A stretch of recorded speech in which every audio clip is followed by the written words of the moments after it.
People will talk about how editing is sculpting. I don't think we can do it at the same time. Maybe one person, yeah. Okay. People will talk about how editing is sculpting in time. Tarkovsky said that, and they'll talk about, I guess, how it's about continuing a narrative in order, cutting out the boring parts, lining things up. 1 + 1 = 3, which is, one shot, then another shot equals a third idea. The idea that one shot or two shots put together are greater than the sum of its parts, is that what 1 + 1 = 3 is? I think so. For us, though, I think it's also about moving through space, literally. Yeah, because editing is, as they say in all the textbooks, an invisible art. So how do you actually edit or convey editing or communicate an editing style? These are all ideas that we're going to be talking about in How to Open and Start.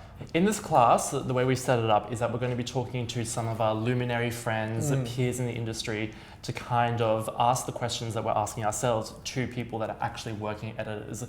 And we're also going to propose exercises that you can do that Jen's kind of designed as a way to get you thinking outside of just listening to us ramble.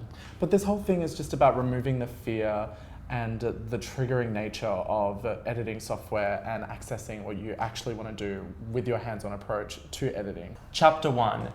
Individuality, aka Fuck inspiration, love your expression. We want to set up a framework for discovery because that's what you're doing when you're starting a project. You're trying to create the parameters and the building to be able to explore, discover, and experiment.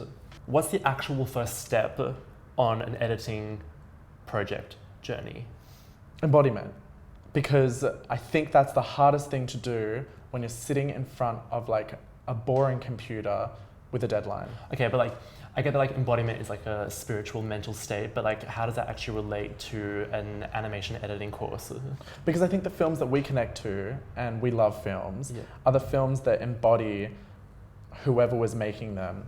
And I think that's where you need to be in the space of when you're editing, which is really, really hard. It's really deadening to look at a computer and access yourself. So Karen Perlman is a university lecturer in media studies and her specialty is editing, especially Soviet montage cinema.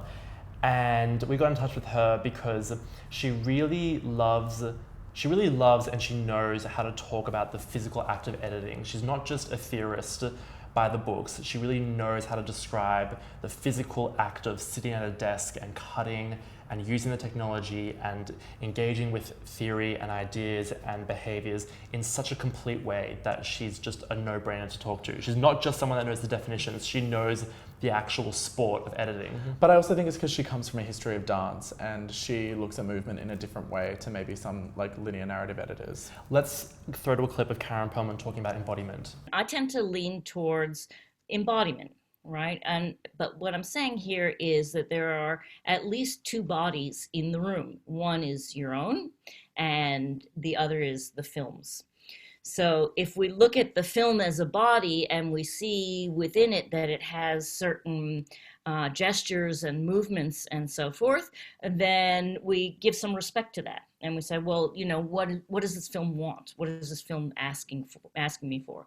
But then we also have our own bodies that are sitting in the room with this footage. You need to be listening to the film and listening to your own body. I would recommend to everyone who's starting editing, don't just rip a bunch of archive things offline, don't just watch a bunch of tutorials, don't even steal from Upin, which we're going to provide if you don't have an opportunity to go and get shots of your own.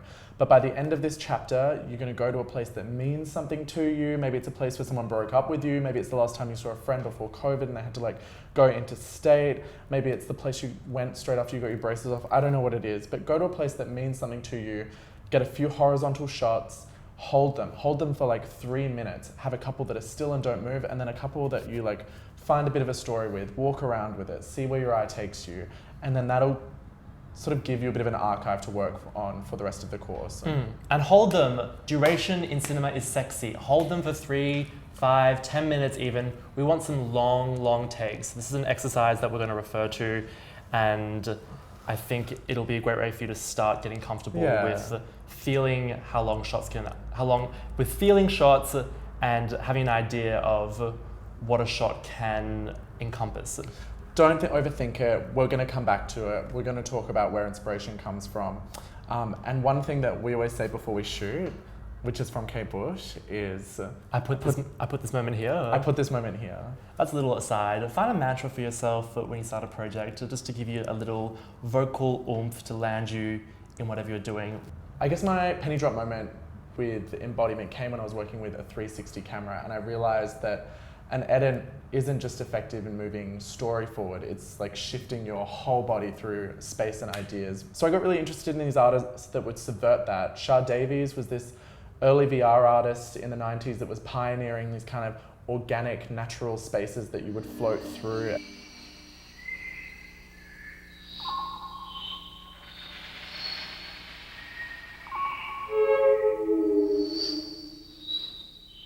Lynette Woolworth is this amazing Australian filmmaker who we had the pleasure of learning editing with at Afters, and she would create these huge domes and put coral on them to make the audience feel really, really small under them. Another good example could be, a more recent example could be the most recent Björk video clips and how she's collaborating with artists doing animation on her body and using VR cameras to be able to look at the landscapes in a spinning sensation. Well, even Ai Weiwei did this one at Carriage Works where you were up the top of a mast of a ship looking at Fukushima and you felt like you were in the wind. So I guess one of the things that I've started to think when I'm editing is what vessel am I in? When I'm moving through these images and when I'm moving through these sounds, am I in a ghost train car? Am I in a plane? Am I in a drone? Am I walking around a gallery looking at still frames? Am I frantic? Am I slow? Am I fast? And obviously this isn't what all people are thinking while editing, but I think it maybe helps you embody something while you're looking at these images and how to race through them. So we spoke to Francesca Ruth Levy about her collaboration with her sister, Mika Levy. Ever heard of her? And they made this film called The Color of Chips, which we found really, really special. We showed it at one of our Garden Reflex screenings.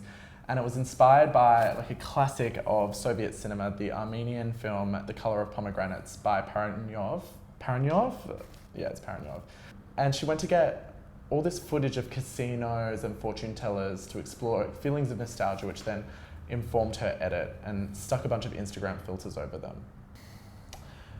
The film's really repetitive and ominous, and if Black Ball embodies a feeling of kind of an ominous future, then so does the film. And I think you'll find the cuts and fades of it are really murky. She uses these grimy Instagram filters over some of her shots, and every choice is based on creating a world out of her impressions of the space and creating an atmosphere. Regaining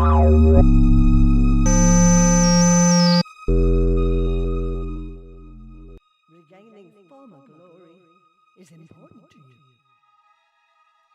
How will this be achieved is in your hands. This card predicts some difficult times. For the first exercise, it's really, really simple. Just take your phone out to a place that means something to you. Maybe it's a local park or just something that has a feeling. Maybe something creepy happened to you. Maybe something really ecstatic happened to you, but somewhere that holds a feeling for yourself. And just get a bunch of shots. Try and hold them. When I say hold them, 3, 5, 10 minutes. Have a couple that are completely static. Have a couple that move around the space. Try a few angles, just so you've got a bit of an archive to work with. But really think about embodying that feeling you had. What are you looking for? Set up a space for discovery so that if something strange happens there, you're there to capture it.